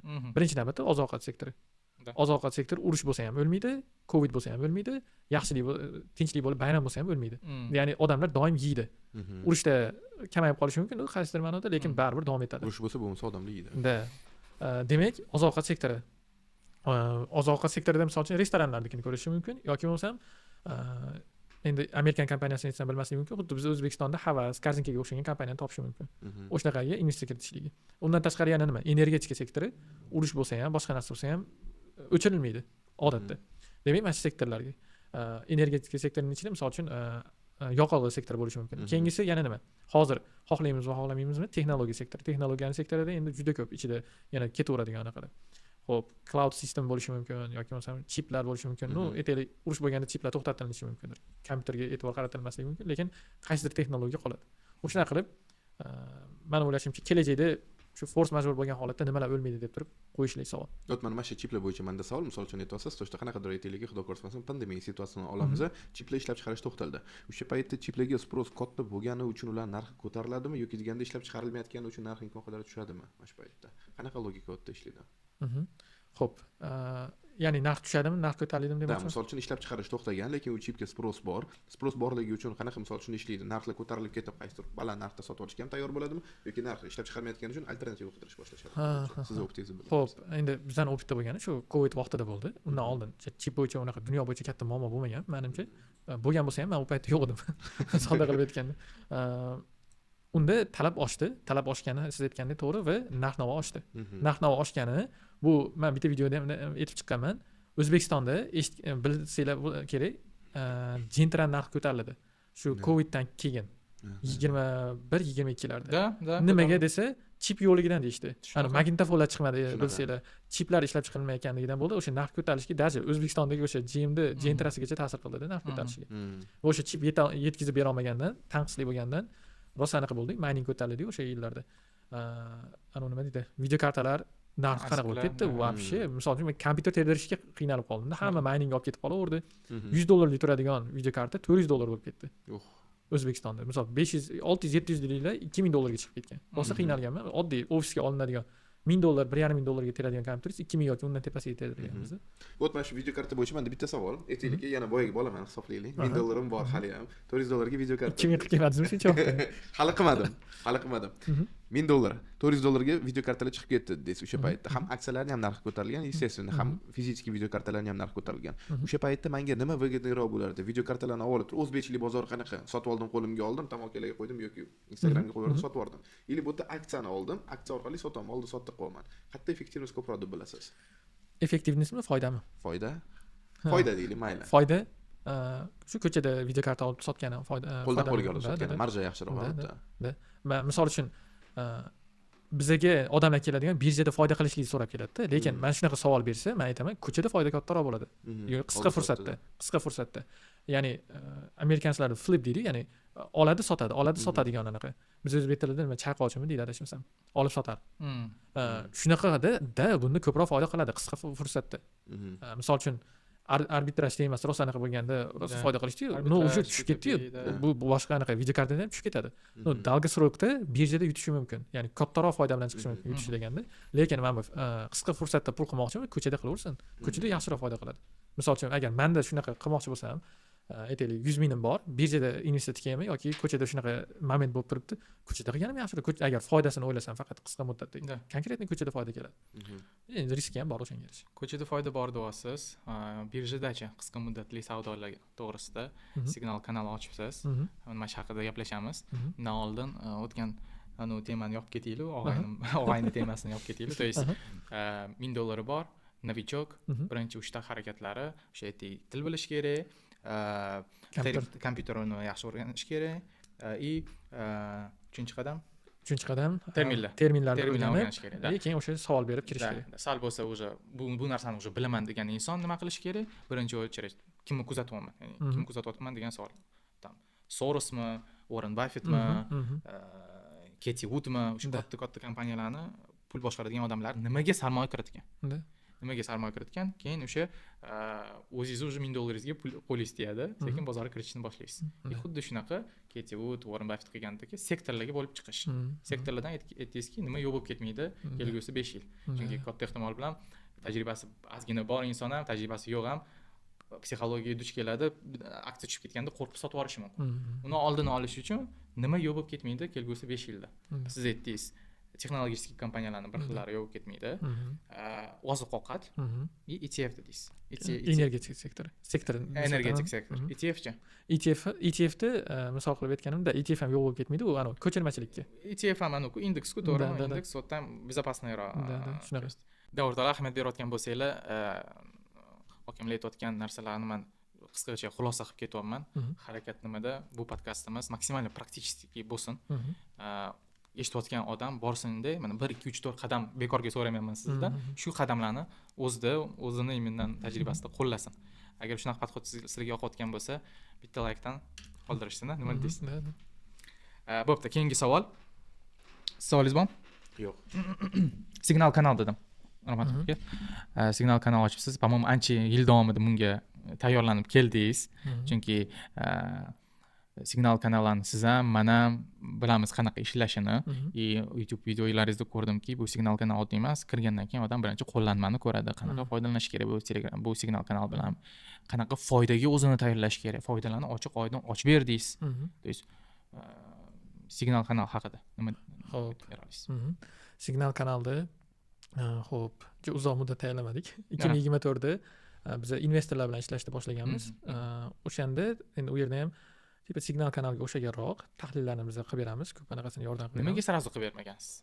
Mana 2021da boshlagansiz Instagramingizda, YouTubeingizni 2020da nimaga sarazu qilmagansiz? Sarazu nimaga qilmaganman? Chunki men bu sohaga kirganimda odamlarda bunaqa katta ajotaj bo'ladi deb o'ylamaganman. Men o'zim qiziqib kirganman va o'zim qiziqqan narsani yoritib borganman. Va bunaqa darajada hozir tipa trading investitsiya bo'yicha ekspert bo'lib ketaman deb o'ylamadim. Просто men uyimda o'tirib ishlayman deb o'yladim. Lekin o'sha bittani nima deydi, oqimni boshlab qo'ydik. O'shaning uchun davom ettirib ketyapmiz. Haqiqatan o'ylamagan narsalarni bo'lib ketdi. Tadbirkorlik xususiyatingizda bu yerda, to есть siz ham signal kanalni nima deydi, shunchaki faqat shu yo'nalishda soqi qilish uchun emas, balki ajotaj bor, interes bor. Siz ichingizdagi tadbirkor nima deyapti? Ajotaj bormi? Давай. Sпрос bor, предложение. Da, xizmat ko'rsataylik. Sпрос bu haqiqatan biznes taraflama ham va ikkinchi tarafdan odamlardan kelayotgan iltimoslar. Ya'ni shunaqa tahlil bo'lsin, community bo'lsin, ishlaydigan joy bo'lsin, nima deydi, coworking zona bo'lsin, shunga o'xshagan talablar bo'lgani uchun biz trading floor ham qildik. Faqat hozir joy kichkina, test qilmoqchimiz uni. Bu signal kanal ham hozir test varianti. Trading roomimiz hozir 10 talik. O'zimizda o'qiganlarni test qilyapmiz. Endi Ramazon bo'lgani uchun odam kamroq bo'ldi. Birinchi oy Ramazonga to'g'ri kelgani uchun. Keyingilardan to'ldirib bo'ladigan bo'lsa, keyin kattaroq joyda qilishimiz mumkin. Communitylar avval qilgan edim. Communitylarda ko'p ko'rgan narsam odamlar dangasaliga tutib, faqat ishlayotgan odamlarni kuzatib o'tirishni boshlab qolar ekan. Endi uni ham pulli qilmoqchiman. Ya'ni pulga kirgan odam sal bo'lsa qanaqa bo'ladi? Biz ham saralaymiz. Kim haqiqatan o'tirmoqchi? Chunki qilgan gruppalarim bor. 600 ta 700 ta odam o'tiradi, aktivli 50 ta yoki maksimum 100 ta odam bilan. Qolgani prosta o'tiradi. Shuning uchun aktivniroq community qilmoqchiman. Signal kanal ham hozir bu boshlanishi, ya'ni to'g'ri hozir u yerda asosan tahlilga yo'naltirilgan ketyapti, lekin biz hozir platformani ishlab chiqish anaqasidamiz. Ko'rdinglarmi, ko'rmadinglarmi, videolarim oxirida o'sha Akinda Capital degan animatsiya qo'yib qo'yapman. Yo'q, ko'rmadim. Oxirgi 2 ta 3 ta videomni qo'yishni boshladim. Ya'ni platforma qilmoqchimiz. Nima bo'ladi ichida? Platformani ichida trading va investitsiya qilishda, sodda qilib aytganda, qaror qabul qilishda osonlashtirib beradigan platforma. Ya'ni u yerda siz savdo qiladigan, targovlik qiladigan platforma emas, siz analizingizni soddalashtirishlikka va mana shu aksiyani olaman yoki olmayman deyishligingizni qarorni qabul qilishga yordam beradigan funksiyalar bo'ladi. Sun'iy intellekt ham bo'ladi u yerda. Undan tashqari finansiy daniylar bo'ladi, ma'lumotlar, finansiy ma'lumotlar va u yerda biz hisoblar, formulalar asosida hisoblar chiqarib beramiz, reytinglarini. Kompaniya misol uchun aytaylik, o'sishlik darajasida qanaqa reytingda turibdi, moliyaviy darajada qanaqa turibdi, texnik darajada bir nechta ko'rsatkichlar bo'yicha 10 balli sistemada qilib qo'yamiz. O'shalar bo'yicha bo'ladi va undan tashqari mana signal berayotgan kanalimiz ham uning ichida bitta kichkina funksiya bo'lib ketadi. Shu 10 balli dedingiz, u balli ham ko'rsatkichlarga qarab beriladi, to'g'rimi? Hamma narsa kalkulyatsiya qilasiz. Da, fundamental, texnik analiz. Bu o'zingizni analizingizmi, ya'ni yoki kimdirmi? Da, o'zingizniki ham, kimdirniki ham, lekin o'zingizda imенно chiqazgan ko'rsatkichlaringiz bormi? O'zimmi? Ya'ni shita aytmoqchimanki, mana misol uchun kripto bozorida biza именно SNGda butun зарубежный, именно западный analitiklarning orasida ham tokenomikaga urg'u berishadi. Tokenomika degan analiz bor. Kriptovalutani sotib olishdan oldin shu narsaga e'tibor berish kerak. Qarashadi, lekin kerakli joyga именно u loyiha o'sadimi, o'smaydimi, o'sha javob beradigan joyga qarashmaydi. SNGda bir ikkita odamlar bor, shunga qarashadi. Aytolmaymanki, bizni o'rgatayotgan, bizni tahlil qiladigan tokenomika analizi O'zbekistonda birinchi deb ayta olmayman spokойно, no, butun dunyoda ham считанное количество uni ishlatadi. И moliya bozorida ham, любой moliya bozorida kimki o'sha kam odam ishlatadigan ko'rsatkichlarni agar o'zini savdosida ishlatadigan bo'lsa, ana o'sha yerda rezultat degan narsaga men ishonaman. Sizcha? Ha, tushunarli. Xo'p, hozir menga tegishlimi yoki o'sha platformagami? Sizga tegishli. Sizga kelasiz. Platformangizda shuni ishlatasizmi? Savdolaringizda shuni ishlatasizmi yo umumiy hamma ishlatadigan narsami? Xo'p, katta qismi umumiy hamma ishlatadigan formulalar asosida bo'ladi.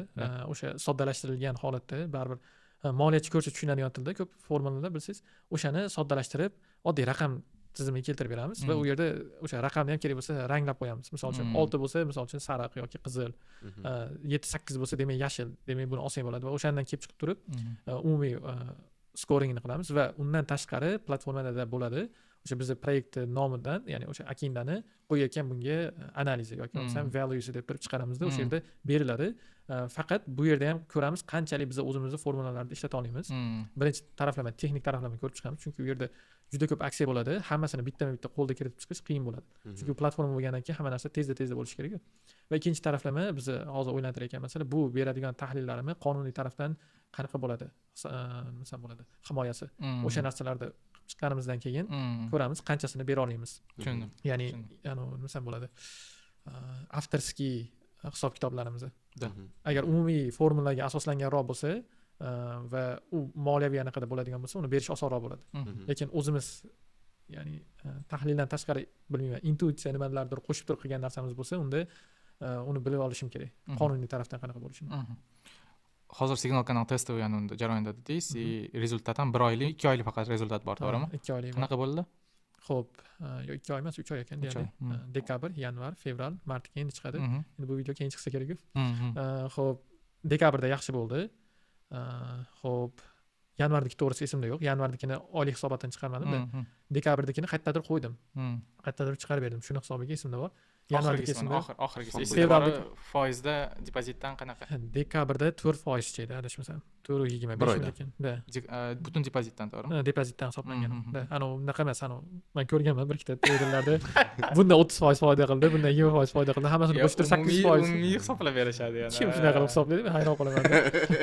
8% ko'tardi deb qo'yadi, 8% foyda bo'ldi. Adak depozitni bundoq qarasangiz 3% ni ishlatgan mana shu narsaga tam 15% ga o'sgan, tam umumiy hisobda o'sha. Da. Bizniki o'sha dekabrdagi 4 necha ham hozir aniq esimda yo'q. Fevraldagi 0.47 bo'ldimi ekan, adashmasam. Shunaqa edi, adashmasam. 0.7 yo 0.47. Shunaqa holatda bo'ldi.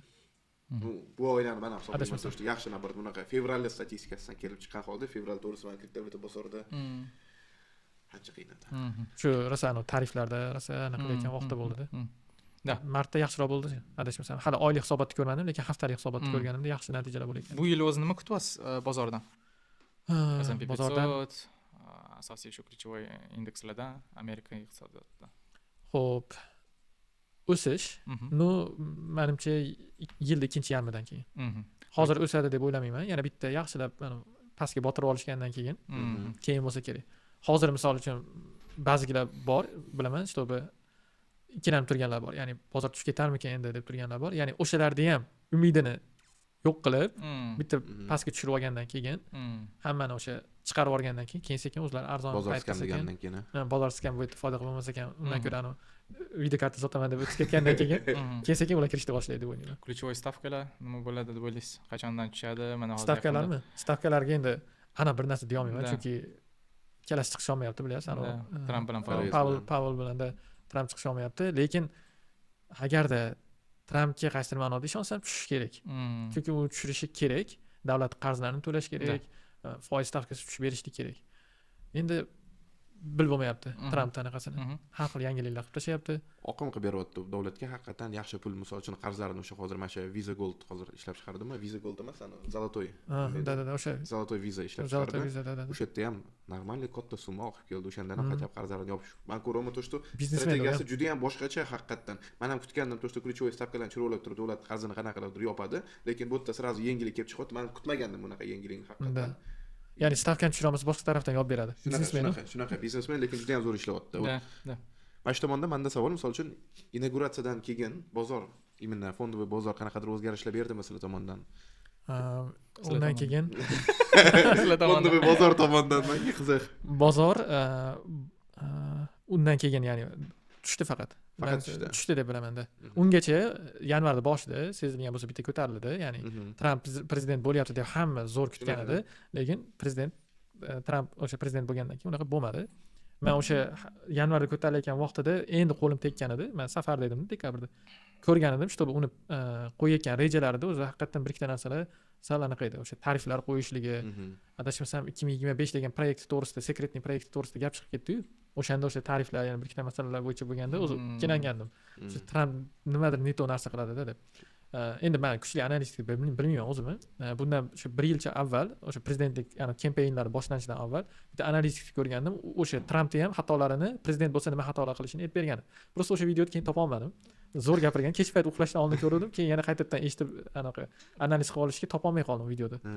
O'shanda aytilgan edi, lekin Tramp kelsa haqiqatan bozor tushadi deyilgan edi. Sabablar bir ikkitasini keltirib bergan edi. Amerikalik tahlilchi eslolmayapman, o'shani topa olmayapman. Eslasangiz montaj qilib olamiz. Topildi deb. Uni 3 oydan beri topa olmayapman. Ikkinchi versiyasini ham aytaylik, mana mana shu video deb qo'ying. Yuristman, fermerman, doktorman. Bitta harakat bilan qanaqa qilib o'sadigan aksiyani, pul keltiradigan aksiyani topish mumkin? Xo'p, zo'r savol. Bitta harakat bilan. Bitta harakat bilan. Obuna bo'lib qo'ying. Bitta harakat bilan o'sadigan aksiyani topishlik. Bilmadim, bunaqa oltin strategiya yo'q deb o'ylayman. Конечно, hamma narsa savokub, hamma narsani ko'rgan holda bu ko'rsatkichga qaragan holda aytiladi. O'shani bir anonsi yo'qmi? Oddiyroq formulasida. O'sadigan aksiyani topishlikmi? Siz bunaqa bir qancha vaqt ketkazasiz, aytaylik. Aksiyani topadigan. Men aksiyani topishligim uchun kamida 1-2 hafta ketkazaman. Siz aytyapsiz fermer yoki bo'lsam yurist u 1 oy ketkazadi. Kamida 1 oy ketkazishi mumkin. Zato puli ko'payadi. Kompaniyani polniy analiz qilib chiqaman-da. Sodda qilib aytadigan bo'lsak, boshida aytganimdek qaysi sektorlar o'sha o'lmaydi degan savolga javob beraman. Birinchi navbatda o'zimniki bu, ya'ni boshqatdan aytib keting o'sha. Ya'ni kelajakda men qanchada foyda qilmoqchiman. Yaqin kelajakda 1 yildir, 3 yildir, 5 yildir. Men odatda 3-5 yilda olaman. 1 yilda olmayman. Chunki 3 yil, 5 yillikini tanlaganimda odatda 1 yil ichida o'sadi o'zi. 1 yil ichida konkretni o'sgan ma'nikida ko'p. Endi statistikam yo'q, 100 tadan 100 tasi o'sdi degan, lekin juda ko'p o'sgan. O'shanda aytaylik 3 yillikda oldim. O'sha 2024-yilda qilgan tahlillarimda ham Avgo kompaniyasi, Qualcomm kompaniyasi, mayli, nimaga e'tibor bergansiz? Xo'p, ularda esingizda bor. Yuzak. Nimaga e'tibor bergansiz? Moliyaviy eng kulchaviy moliyaviy holatlari. Ya'ni men buni o'zi filmimizda ham ko'rsatganman, qanaqa qilib topsa bo'ladi. Endi strategiya sifatida moliyaviy holatini tekshirishlik uchun, ya'ni kompaniyani qancha qismini institutsiyalar ushlab turadi. Aytaylik 60%. Zo'r. Institutsiyalar ushlab turadi, чтобы bu kompaniya tushib ketmasligi uchun. Kamida 60% bo'lishi kerak. Ba'zilarida 70-80, o'sha BlackRock bo'ladimi, Vanguard bo'ladimi, o'shalar ushlab turadi. Undan keyingisi u o'sib borayotganligi. Men filtr qilaman. Savdosi o'sib borayotganligi. Yildan yilga o'sib borayotgan bo'lishi kerak. Kvartaldan kvartalga o'sib borayotgan bo'lishi kerak. Keyin o'shanga nisbatan o'zi avtomatik EPS darajasi ham o'sib boradi. Ya'ni daromadi, EPS anaqasi aksiyani ko'rsatkichi. Va dinamikaga qaraysiz. То есть aytaylik 5 yillik dinamikaga qaraysiz. Uni Google'da ham boshqa joyda ham qarasa bo'ladi. 5 yillik dinamika mana shu loyihani 5 yillik dinamikasini bergisi chiqazadi ChatGPT ham. И 5 yil davomida grafik mana bunaqa bo'lishi kerak-da, bunaqa bo'lishi kerak. Sekin-sekin o'sib borayotgan bo'lishi kerak. Sekin-sekin o'sib borishi и oldingi именно haylani urib pastga tushmasligi kerak, to'g'rimi? Undan tashqari keyin o'sha gross marjasi, net marjasiga qarayman. Aynan o'sha, ya'ni o'sadigan, tushib ketishi pastroq bo'lgan aksiya topmoqchi bo'lsam, uzoqroq muddatda gross marjasi ham o'sib borayotgan bo'lishi kerak, kattaroq bo'lishi kerak. Чтобы ertaga boshqa bir ikkita xarajatlar chiqib qolganda ham, sarflaganda ham net marjaga pasayib ketmasligi uchun. Oddiy til bilan aytsa gross net. Voy, oddiy til bilan. Yoki uni ko'rsatkichi bormi? Internetda gross margin, net margin ko'rsatib turadi. To'g'rimi? Ko'rsatib turadi, То есть o'sha gross margin net margindan kattaroq bo'lishi kerak. Qaytaraman. Gross margin yuqoriroq bo'lishi kerak net margindan. O'zi doimiy ravishda yuqori bo'ladi, u past bo'lishi qiyin. Ikkalasi ham baland bo'lishi kerak demoqchiman. Ikkalasi ham o'sib borayotgan bo'lishi kerak. Gross margin o'ta past bo'lmasligi kerak. Past bo'lmasligi deganda endi bu meni o'zimni bilimimdan, tajribamdan kelib chiqib aytadigan bo'lsam, 20-30% bo'lsa, men uncha qiziqish qaratmayman. Balandroq bo'lishi kerak. Super. 30 dan. Oddiy inson mana shu narsaga, baribir oddiy inson gross margin nima ekan, net margin nima ekan deb kirmaydi-da. Siz aytgan strategiyangizni aytadi. Men gross margin shuncha bo'lishi kerak deyapsiz, net margin shuncha bo'lishi kerak deyapsiz. Hatto bu shuni bilsin odamlar, mana gross margin aytyapsiz 20% dan pastroqni qaramayman deyapsiz. Men sizlar uchun ham filtr bu. 20 dan yuqoriroqni qarayib.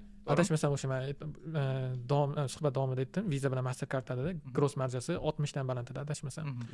Net marjasi ham shunga nisbatan 30-40%. Bu degani o'sha topayotgan daromadini 30-40%ni saqlab qolyapti o'zida sof foyda sifatida. Bu вообще super degani. Va o'shanda ko'riladi, o'sha aksiyalar ro'yxati chiqadi. Agar juda ko'payib ketsa, yana bitta filtr qo'shilinadi. Bu kompaniyaning narxi, hozirgi narxi o'zini asl qiymatidan pastdami balanddami o'sha asl qiymatni ham o'zi tayyor internetda berib qo'ygan da nima desam bo'ladi DCF anaqasi bo'yicha valuationni ko'rsa bo'ladi Googledan qidirsa ko'rsatib beradi da aytaylik aksiya $200 uni DCF bo'yicha qiymati $250 demak asl qiymatidan pastroqda turibdi значит munosib bo'ladi da olsangiz 250 dan ham oshadi degani 250 dan ham 270 nima nomi uni u ko'rsatkichi DCF dedingizmi DCF value bo'yicha ko'proq shundan hisoblashadi shu aksiyani qidirib olsangiz kompaniyaga sarmoya kiritmoqchisiz mana shu narsaga to'g'ri javob bering birinchisi bu gross margin net margin ikkalasi 20% dan kattaroq bo'lishi kerak super keyingi qaraydigan narsangiz bu DCF u necha bo'lishi kerak u yo'q u foizda bo'lmaydi u hozirgi narxda bo'ladi da DCF bu aksiyani hozirgi narxi agar aytaylik Apple aksiyasining narxi $250 bo'ladigan bo'lsa DCF agar Apple DCF 200 bo'ladigan bo'lsa значит katta ehtimol bilan u tushadi hozir siz teskari men teskari aytdim 280 bo'lishi kerak 280 bo'lishi kerak DCF balandroq bo'lishi kerak DCF balandroq bo'lishi kerak super DCF это как mani tushuncham bo'yicha hozir men misolcha bilmayman nima u как будто прогноз какой может qanchaga chiqib borishi mumkin degan prognoz da bizani oddiy tilda aytganda shunaqa на самом деле u yerda analitiklar da moliyaviy hisob kitob bo'yicha qilinadi kalkulyatsiya bo'yicha chiqarilgan narsa kalkulyatsiya o'sha net margin gross marginni ham inobatga oladi hamma narsa inobatga olganda baho beradi aksiyaga tak bu aksiya hozir bozorda $200 bo'lsa biza $280 DCF qo'yamiz значит katta ehtimol bilan Apple Facebook yoki boshqa aksiyalar o'sha narxgacha boradi super shu narsani o'zi xudo xohlasa vaqtim bo'lsa YouTube'ga chiqaraman qanday qilib kalkulyatsiya qilishni formulasini zerikarli bo'ladi lekin juda kerakli informatsiya bo'ladi zo'r men savolim bor давайте 600 ta odam bilan 12900 so'mga IPO ga chiqib 30% foyda qilgan ekansizlar o'sha to'g'risida Xo'p, IPO noyabrda bo'lib o'tdi. UZEX IPOsi, ya'ni O'zbekiston Respublikasi tovar xomashyo birjasi, to'liq kompaniyaning nomi, aksiyadorlik jamiyati. O'sha yerda shu kompaniyani IPO ga chiqayotganligi bo'yicha menga ma'lumot keldi. Keyin o'sha bo'yicha ozmoz izlanish ko'rdik, moliyaviy hisobotlarni qarab ko'rdik. Yaxshi edi va bo'yicha keyin YouTube'ga men video chiqardim. Men test qilish holatida shu IPO sotib olmoqchiman deb oldim va odamlarga aytdim, mana shunaqa holat. Hozir kompaniyani bular IPOda berishlik anaqasi 12900 so'mdan beradi. Bozorda narxi buni o'zi 14000-15000 so'mdan yurgan aksiya edi. Dedim. Va shu holatga qaytib chiqadigan bo'lsa ham o'zi foyda qilasizlar dedim. Va o'sha holatga haqiqatan yana qaytib chiqdi. 12900 so'mdan oldik. 15000 so'mga chiqqandan keyin 15000 so'mdan ham ortdi. Aksiyani keyin bo'lib yubordi, split qilib bo'lib yuborgan. O'shanda 30% dan ortiq natija qildik. 600 ta odam noyabrda o'zida ro'yxatdan o'tgan odam. Hozirgacha o'sha 1000 dan oshiq, 1100 yoki 1200 ta odam o'sha videomni ko'rib, qiziqib O'zbekiston fond bozoriga kirgan. Noyabrda 2 hafta yoki 3 haftaning ichida 600 ta odam kirdi. Instagramda zaпрос o'tkazdim, ya'ni qanaqa natijalar qildinglarmi, natijalar bormi deb screenshot tashinglar dedim. Endi ko'pchilik tashladi, nechta odam tashlagan bilmayman, lekin bilaman bir 40 ta 50 ta odam tashlagan. Men iloji boricha screenshotlarni saqlanib qolishga harakat qilganman, foyda qilishgan. Qancha foyda bo'ldi? 30% dan oshiq. 30% dan oshiq. 8 nima u? 12900 bu aksiyaning narxi. Birinchi chiqqan aksiyaning narxi. Aksiyaning narxi 12900 bo'lgan.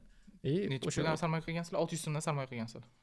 Yo'q, 600 ta odam, 600 ta odam. Kimdir 1 million investitsiya qildi, kimdir 30% foyda bo'ldi hozir. 10 million foyda qildi. Aytaylik 10 million foyda investitsiya qilgan odam 30% 3 million foyda qilgan. O'zbekiston fond bozorida. Umumiy foydalarni hisoblamadingizmi siz ham? Jamlashtirgan holda. Ya'ni umumiy foyda hamma общий o'sha 600 ta odam qancha foyda qilgan? Yo'q, endi uni qila olmayman, chunki ularda qanchadan olganini bila olmayman-da. Lekin o'sha umumiy holatda bitta aksiyadan qilingan foyda 30% dan baland. Endi hozir narx tushgan bo'lishligi mumkin, chunki dividend berdi yaqinda. O'sha dividend bergan vaqtda заново, да? Хорошо. Не можно продолжать прямо в кадре. Ничего. Это повышает. Kesaveramiz. Просматриваемость. 30% dan 30% atrofiga tushgan bo'lsa kerak, chunki anaqa nima deydi, dividend berilishidan avval o'zi 35-37% atrofida edi foyda. Dividend berayotgan vaqtda ko'rganimda tushib qoldi anchagina. Dividenddan berdi. O'zi katta kompaniyalarda ham shunaqa, dividend berayotganda, bergandan keyin tushadimi? Xo'p, kompaniyaning turiga bog'liq. Kompaniya dividend uchun trade qiladigan, investitsiya qiladigan kompaniyalar bor. Dividendi muhim emas bo'lgan kompaniyalar bor. Misol uchun Apple dividendi unchalik muhim emas bo'lgan kompaniya. U uchun olmaydi. Uning uchun olmaydi. Aksiyaning narxini o'sishligi uchun asosiy fokus. Ba'zi kompaniyalar bor, ular dividend berishlik foizi baland, shuning uchun o'sha aksiyalar shunaqa bo'ladi. Tushundim. Zo'r. Bitta xulosa qilib keting. Значит, shunga ham e'tibor berish kerak ekanda, odam aksiyaga sarmoya qo'yayotgan odam kompaniya tanlayotganda, men qaysi loyihaga sarmoya qo'yaman? Dividendga именно urg'u beradiganmi yoki urg'u bermaydiganmi? Masalan, Apple urg'u bermaydi deyapsiz. Значит, katta ehtimol bilan dividend mana shu oyda beramiz degandan keyin aksiya narxi tushmaydi. Bemalol o'tiraverasiz. Shunaqa. Dividendli kompaniya bo'ladigan bo'lsa, o'sha muddatda ham o'zimizga napominание qilib qo'yib qo'yishimiz kerak ekanda. To'g'ri. Zo'r, super. Qiziqtiradigan savol, hamma yoqda IPO deyiladi. Bizlarni o'zbeklarga boya aytganimizdek informatsiya balki kam bo'lishi mumkindir, lekin bu informatsiya qiziq bo'lishi mumkindir. IPO bu nima? Oddiy til bilan aytib tushuntirib o'tsangiz. IPO bu birorta bir yopiq kompaniyani ommaviy bozorga, shunaqangi birjaga olib chiqishlik jarayoni. Initial public offering, ya'ni birinchi marta ommaviy ravishda o'zini aksiyalarini odamlarga e'lon qilinishi IPO deyiladi. Yopiq kompaniya, misol uchun, mana hozir hech kim kartinkani sotib olmaydi to'g'rimi? Chunki yopiq kompaniya. U birjaga chiqsa, IPO qilib chiqadi, hammaga aksiyasini sotishlik imkoniyatini beradi. Sotib olishning imkoniyatini. Mana shu IPO bo'ladi. Shu eng oddiy anaqasi, yopiq biznes ochiq holatga o'tadi. Ya'ni nimasi yopiq, nimasi ochiq bo'lyapti? Moliyaviy hisobotlari, ichida kim ishlayapti, hamma narsasi yopiq bo'ladi, yopiq biznes. Hozir kartinkada siz misol uchun aytaylik, endi kartinkaga joy o'tib ketyapman, Zafar aka chiqib turib nimadir aytmasa bilmaysiz nima bo'layotganini. Minusda o'tirishibdimi ular, plyusda o'tiribdimi, nechta menejment anaqasi bor. Lekin publichniy bo'lgandan keyin o'sha majburiyat bo'ladi, bu o'sha ommaviy ravishda bo'lgan. Prozrachniy olib borish uchun. Prozrachniy olib borish kerak, shaffof bo'lish kerak. O'sha misol uchun direktor shotni pulini yeb qo'ymayotganini ko'rsatib berish kerak moliyaviy tarafdan. To'g'ri tushunmayapmanmi? Agar IPOga chiqqan kompaniya bo'ladigan bo'lsa, men har bitta xodimni kim ishlashini ham bila olaman, ko'rib prozrachniy. Endi misol uchun eng pastdagi ishchilarga kelsa emas, misol uchun toplardan. Top menejmentda bila olasiz. Xo'p, logikam bo'yicha meni bitta savol qiziqtiryapti. Har bitta IPOga chiqayotgan kompaniyalar har bitta IPOda ishtirok etadigan bo'lsam, narxi birinchi chiqayotganidan sotib oladigan bo'lsam, men ham ishda plusda bo'la olamanmi? Yo'q. IPOda zo'r tarafi, siz IPOda moliyaviy taraflarini ba'zi holatlarda o'lcha olmaysiz. Chunki ba'zida IPO tarzda IPO bo'lib chiqishi mumkin, ba'zida SPAC bo'lib chiqishi ham mumkin. Ya'ni ikkinchi kompaniya qo'shib olgan holatda chiqishi mumkin. Ya'ni shunaqa birjada anaqa kompaniya instrumentlari bor. Kompaniya tuziladi birjada. U osongina tuziladi. Keyin birjaga kirishi qiyinroqda o'zi kompaniyaning IPO bo'lishi. O'shani sotib oladi. Sotib oladigan proses bo'lsa qiyinlashib ketadi siz moliyaviy hisobotlarni ko'rishligingiz. Va undan tashqari IPOda foyda qilishlik degan aniq tarafi bozor qanaqa qabul qilishligini bilmaysiz. Siz misol uchun biror bir aksiyani $20 sotib olyapsiz. Butun bozor shu narxda aniq qiladimi, qo'llab-quvvatlaydimi, shuni bilishlik juda qiyin. Siz to'g'ri DCF modeliga qo'yishingiz mumkin. Boshqa moliyaviy anaqalarga qo'yishingiz mumkin, lekin baribir riski juda katta bo'ladi. IPOda foyda qilishlik ehtimolingiz, win rateingiz sodda qilib aytganda pastroq. Uning uchun juda kuchli analitiklarda anaqasi bilan yurishingiz kerak, networkingda yurishingiz kerak. Ularda analiz bo'lishi. Insiderskiy ma'lumotga yaqin informatsiya. Da, xuddi shu insiderskiy ma'lumotga yaqinroq bo'lishi. Bozor qabul qilish kerak deyapsiz. Imенно IPO bitta sektorda chiqyapti, aytaylik oziq-ovqat sektorida IPO bo'lib kompaniya chiqyapti. O'sha oziq-ovqatda ishlaydigan boshqa kompaniyalar ham bu yangi loyihani tan olishi kerak, to'g'rimi? Yo'q, endi boshqa kompaniyalar tan olish emas, bozor deganda, mana bozor qonuniyati deydi-ku. Tushundim. Bozor qonuniyatida odamlar. Misol $20 beryapsiz. Odamlar $20 sotib olishni xohlamayapti. Narxini $12 ga olib tushib qo'yishi mumkin-da. Kompaniya sotib ketib, qiymati ham tushadi keyin. To есть bo'lishi mumkinki, meni fikrim bo'yicha qanaqa edi? Aytaylikki, bugun IPO chiqyapti, bugun ertalab sotib oldim, obedga yaqin sotib oldim. Hatto o'rtada kichkina bo'layotgan zazordan, mandaka misol uchun, shinavandalar kirib olib turib, hatto narxi qanaqadir ko'tarib olib, qisqa muddatda shunaqa bo'ladi. Da, unaqa qilsa bo'ladi, spekulativ qilib, ya'ni qisqa fursatda qiladiganlar bo'ladi. Baribir u aytib o'tganimdek ancha riskovniroq narsa. Qisqa fursatda ham tavakkalchilik kattaroq bo'ladi. Nimaga asoslanyapsiz? Asos texnik analiz yo'q, chunki texnik analiz qilish uchun istoriya yo'q. Shunaqa. Asosan misol uchun 15 minut istoriyasi bo'lishi mumkin siz olayotgan vaqtingizda. Fundamental tarafdan qarayman desangiz, fundamental ham siz o'sha kirib chiqadigan vaqtingizga javob beradigan darajada bo'lmaydi. Shunaqa. Bo'lsa просто degenerativniy savdo bo'ladi, грубо говоря, aytadigan bo'lsa. Qisqa muddatda agar ko'zlaydigan bo'lsa yoki uzoq muddatda ko'zlab, qanaqadir proporsiya portfelingizni miqdorini riskka qo'yib tikasiz. Men qanaqa fikr bildim, hozir просто aytaman. Men hali ham shu $1000 bor odamman. Misol uchun IPO chiqdi, 12900 dan boya aytgandek, 12900 dan chiqdi, 13200 chiqdi, bo'ldi, men oldin sotib yubordim. 1 soatda chiqadimi, 2 soatda chiqadimi, keyingi IPOni kutib o'tiraman. Yana narx juda ham kichkina, qisqa muddatda chiqdi, qaytardim. 200 so'm, 300 so'm narx oshdi, yana oldim, sotib oldim. O'sha siz traderskiy привычкалаringizni endi bo'tga o'rmoqchisizda, qolay. Ko'rsa bo'ladi, no riski katta. Nechta IPO chiqadi o'z bir oy ichida, misol uchun yoki bir kun ichida, har kuni yoki IPOlar chiqadimi? Misol uchun tam kripto desangiz, har sekundda chiqadi kriptolar. IPO endi har kuni chiqadimi, uni statistikasini bilmayman, lekin oyda chiqib turadi. Aniq soni hozir bilmadim. Ancha bo'lgan IPOda anaqasiga qaramaganimga esimda ham qolmagan. Lekin odatda men ko'rganim 2023-24 da chiqqan IPOlarda umumiy anaqasini ko'rardim va u yerda lista bo'ladi, qanaqa natija qildi IPO chiqqandan keyin. Bu nima desam bo'ladi, IPO bizda misol investorlar ko'zida qaraganda foyda qilib olishli instrumenti institutsional tarafdan institutsiyalar o'sha IPOga olib chiqadigan banklar ko'zida ham ularda bitta anaqa avtoritet reytingida IPO olib chiqsa to'g'ri baho berib olib chiqish kerak edi. Aytib o'tganimdek, agarda u $20 olib chiqdi, $30 chiqmasdan $10 tushib ketaversa, reytingi tushib ketadi. Shuning uchun to'g'ri narxda qilishga harakat qilishadi. 24da ko'rdimmikan, adashmasam, hozir eslolmayapman.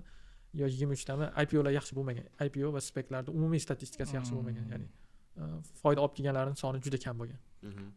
Chunki IPOda men o'ylashimcha IPOda shu imенно riskka moyilligi yuqori odamlar ko'proq kiradi. Pul umumiy bozorda kam bo'lgani uchun riskka moyilli odamlar ham kamayib ketgan. Shuning uchun mana shu narx bilan adashmaymiz, shu IPO shu narx bilan chiqamiz degan baribir, lekin bozor boshqacha fikrda bo'lgan, faqat shunaqa bo'lganda. Talab topolmagan. Shunaqa bo'lishi mumkin. Ya'ni o'sha bozor oqimi tushib ketgan paytlarda anaqa bo'ldi-yu. Mana $1000 hali ham turibdi, chunki men 3 ta yo'lni bildim, yana donsoro yo'llarni bilmoqchiman. Qayerga tez pulni tiqib olib turib, chiqarib yana mana shunaqa tez spekulyatsiya qilib yurish uchun. IPOdan oldin qanaqadir pre-sale bo'ladimi? IPOdan oldin pre-sale da bo'ladi. Agar pre-sale da sotib olsam-chi, shu $1000 IPO paytida sotib olsam-chi? Bo'ladi.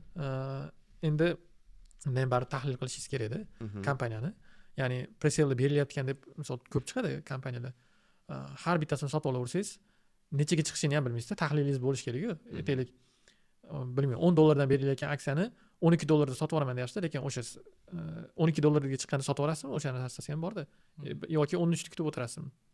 12 ketsam 12 da spokойно sota olaman, to'g'rimi? Agar o'sha chiqadigan bo'lsa IPO paytida. Yo'q, o'sha rejangiz aniq 12 mi, shuni bilish kerak. Siz 12 ga chiqqanda sotib olaman deyapsiz, lekin o'sha rejangiz 12 ligi aniqmi? Shuni bo'lish kerak edi. IPO da pre-sale da sotib olyapsiz, brokeringizga ariza berib, o'sha fiksirованный summada, ya'ni narx o'ynashdan oldin fiksirованный summada sotib olyapsiz. Okey. Lekin siz o'sha aytaylik $12 ga chiqqanda konkretniy sotishingiz bo'yicha rejalaringiz bo'lishi kerak edi. Da qilishingiz mumkin pre-sale, reja bilan kiring demoqchiman. 12 da konkretniy sotasizmi, 12 da soting. Balki 13 ni kutib o'tirasiz, 14 ni kutib o'tirasiz, 15 ni kutib o'tirasiz. Ko'tarilyapti, davay da konsolga o'tiramiz deyishingiz mumkin. Keyin bitta oq berish ham mumkin albatta. Bo'lsin. Ya'ni o'sha tahlil qiladigan anaqangiz yo'q-ku, nima desam bo'ladi. Mana bu narxgacha tushib ketadi deya olmaysiz unda. O'shuning uchun take profit zonangizni ham bilib oling, stop zonangizni ham bilib oling demoqchiman. Bo'lsin. Zo'r. Instagramda qarang, yangi mashina olibdi. Men hali boshim qarzdan chiqa olmayapti. O'zi to'g'ri ishda ishlay olmayapman. Mana shunaqa odamga trading yechimmi, yechim emasmi? Xo'p, bunda trading yechim emas. G'alati eshitilishi mumkin, hamma tradingda maqtab yotgan paytda o'zi hayotini yoki bo'lmasam ishidan qoniqmayotgan odam birinchi navbatda o'zini hayotini birinchi analiz qilib olishi kerak. Ko'pchilik internetda o'sha tradingga, investitsiyaga qiziqayotgan, kripto, forex, aksiya bo'lsa hammasiga qiziqayotganlar ishidan noliydi. Lekin boshida men bekorga aytib o'tmadim, SWOT analiz qilsin, o'zini kimligini bilib olsin, keyin nolisin. O'zing til bilmaysan, misol uchun. O'zing biror bir narsani oxirigacha o'qimagansan, birorta bir kursdan o'qimagansan, til o'rganmagansan, birorta bir mashaqqat qilib ko'rmagansan, prosta aytaylik, do'konda 3 yildan beri amakingni do'koniga chiqib savdo qilyapsan yoki bo'lmasam oking seni do'konga olib kirib qo'ygan yoki ustachilik qilib yursan, endi ishingdan nolib olsan. O'zi hayotingda sen hech narsa qilmagansan-da hali. Bir ingliz tilida dedication deydi, biror bir narsaga baxshida qilib, o'zini agarda haqiqatan bag'ishlab biror narsa qiladigan odam bo'lsa, o'zini sohasida ham yaxshigina natijaga erishadi. U davlat ishida soliqda ishlasin yoki bo'lmasam buxgalter bo'lib ishlasin, arxitektor bo'lib ishlasin, nomer 1 bo'ladi. Oshpazlar misol даже nomer 1 bo'lib ketyapti. Misol uchun bilsanglar kerak, Chusti degani bor. Restoranda biznes qilib tashlagan. Kolbaskalar chiqargan yana. Shunaqa oziq-ovqatni o'sha yeb ichish anaqasini egallab olyapti-da sekin-sekin. Londonga borib osh qiladi, Dubayga borib osh qiladi. U odam to'g'ri investitsiya qilib qo'ysa kerak qayerlargadir. Lekin o'zini sferasida zo'r bo'lib ketyapti. Birinchi navbatda odam o'zini analiz qilsa, o'zini sferasida yaxshi bo'lsa, keyin bu yoqqa pul orttira oladi. O'zini sohasini ham egallay olmaydi, tradingni ham kirib egallab ketaman deb 0.0001% ga umid qilib yashash, bu kecha gaplashganimdek qanaqadir sindrom ekan. Meni Xudo yorla qilgan degan sindrom ekan bu. Ya'ni menda o'xshab ketadi degan narsa. Hozir tradingni o'rganayotgan hammasini shunday ushlab turib tortib turib aytingda, sen tradingdan anaqa bo'lasan, foydaga chiqsam desa, ha, xudo xolisa chiqaman, men mana bunaqa mashina olaman, mana bunaqa natijaga chiqaman, men harakat qilaman. Ya'ni bu o'sha meni Xudo yo'limni zo'r qilib yuboradi degan sindrom. To'g'ri, Xudoga tavakkal qilish kerak, e'tiqodi bo'lish kerak. Lekin o'shanga yarasha nima qilyapman degan narsa ham bo'lish kerak-ku. To'g'ri. Da o'sha bitta podkastingizda ko'rdim. Mana o'zimiz oilaviy imенно shopirimiz bor. Даже o'sha ham tradingga qiziqmaydi. Qisqa qanaqadir bir spesialist bor, o'shanda yuraveradi. aytyapti-da, ani ko'rdingizmi, sizni sohangizda $500 bilan kirib $1,5 million qilganlar bor. Real emasmi?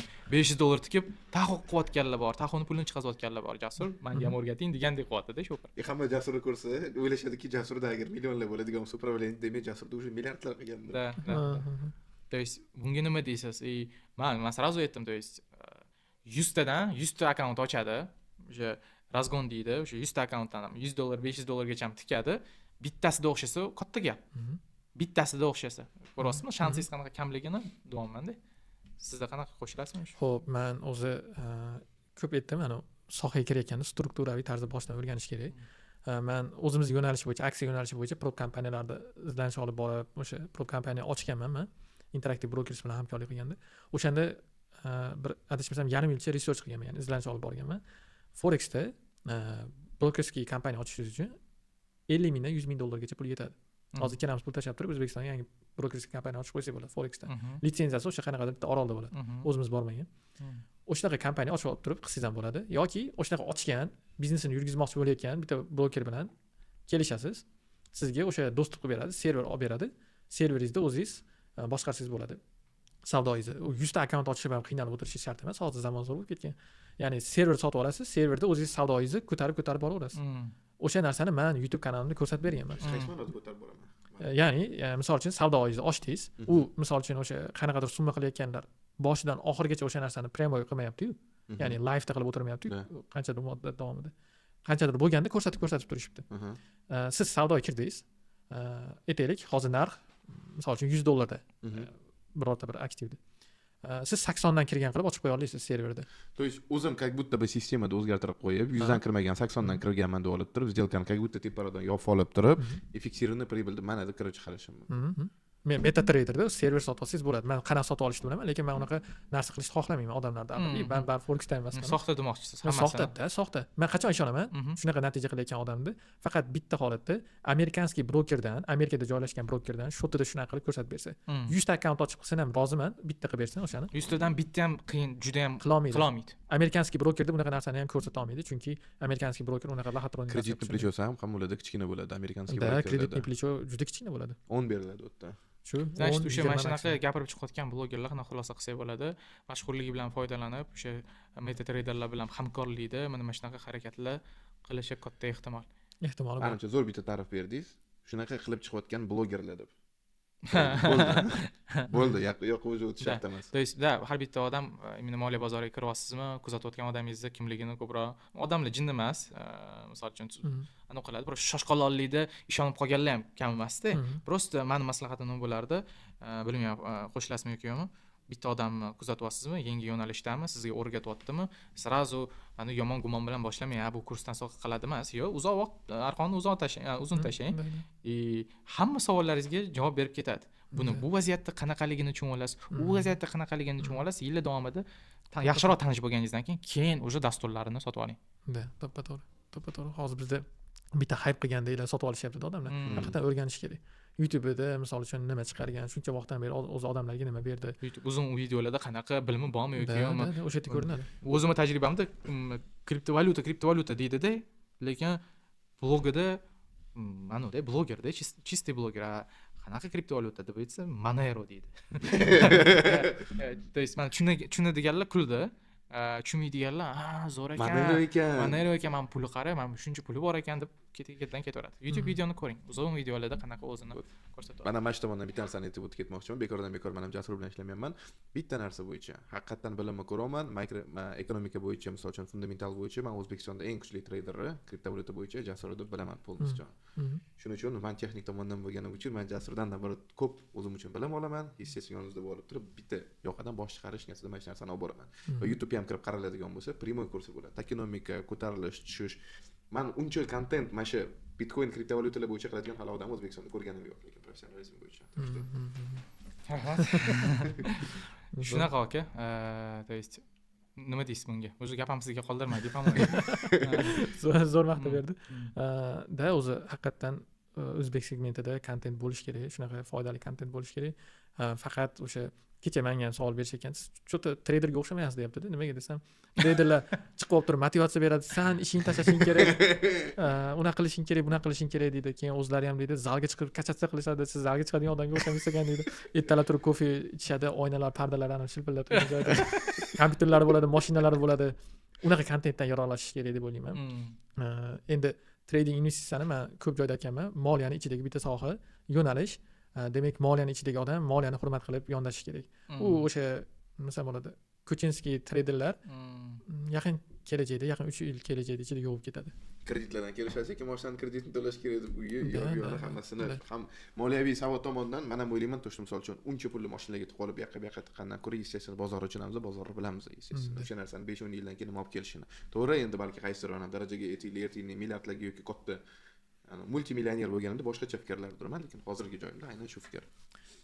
Ya'ni oxirgi aniq ham yiliga $1 million topadigan, bittada bir oyda $1 million emas, yiliga haqiqatda $1 million topadigan va o'sha topgani haqiqatda audit qilinadigan treyderlar, men birortasini, men o'zim taniganlarim ichida birortasi qimmat mashinalarni ko'z-ko'z qilib, Instagramda hayotini birortasi unaqa qilmaydi. Tepishni oddiy odam bo'lib yashaydi. Pulni yorvoradi ishlatishda haqiqatdan, lekin Instagramida bunga mana bunaqa oldim, bunga mana bunaqa oldim, men bu bilmayman, $1 million soatim yoki $1 million mashinam demaydi.